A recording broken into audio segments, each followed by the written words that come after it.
Aprobado na sa third and final reading ng Senado ang panukalang emergency powers para tapyasan o alisin muna ng Pangulo ang excise tax sa langis. Yan ang agenda report ni Hannah T. live mula sa Senado. Ana, ano ang naging boto ng mga senador? Willard, sa botong 17-0, aprobado na sa ikatlo at panghuling reading itong Senate Bill 1982 na layong bigyan ng kapangyarihan ng Pangulo na suspendehin o bawasan ang excise tax sa petroleum products. Layunin ng panukalang ito na magbigay ng agarang ginhawa sa mga Pilipino sa gitna ng patuloy na pagtaas ng presyo ng langis sa pandaigdigang merkado. Sa ilalim ng panukala, pwedeng isuspend o bawasan ang buwis sa langis kapag umabot o lumagpas sa $80 per barrel ang presyo ng Dubai crude oil batay sa rekomendasyon at koordinasyon sa Department of Energy. Pansamantala lang itong hakbang na ito, Willard, dahil automatic babalik yung buwis sa dating antas kapag bumaba na ang presyo ng langis o matapos ang takdang panahon.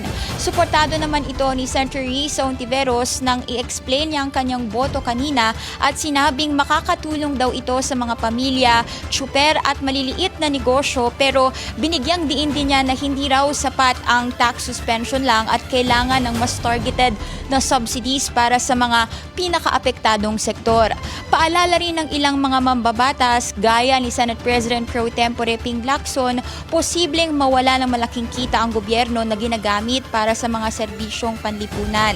Samantala, Willard, hindi pa available itong final o malinaw na final copy ng naaprobahang bersyon ng bill matapos yung pag-amyenda. At kanina, bago nga naaprubahan sa third and final reading itong bill, una nang sinabi ni Senate President Pro Tempore Ping Lacson na malala raw yung epekto sa ekonomiya ng sigalot sa Middle East dahil sa kasalukuyang formula kasi kailangang hintayin pa ng 30 days o isang buwan na mag-average ang presyo ng krudo sa Dubai na $80 per barrel nga at pinaiiksi niya itong timeline sa pag-trigger ng reduction o suspension sa excise tax ng langis. Masyado na raw kasing matagal yung pagtitiis ng publiko kung maghihintay pa ng 30 days kaya pinapanukala niya o pinupush niya kanina na gawin na lang itong 2 weeks at once implemented itong suspension o reduction, nasa up to 20 pesos ang posibleng mabawas sa presyo ng langis. Kailangan din daw tutukan ito kung gaano katagal yung implementation process o yung pagbaba mismo ng presyo sa mga gasolinahan.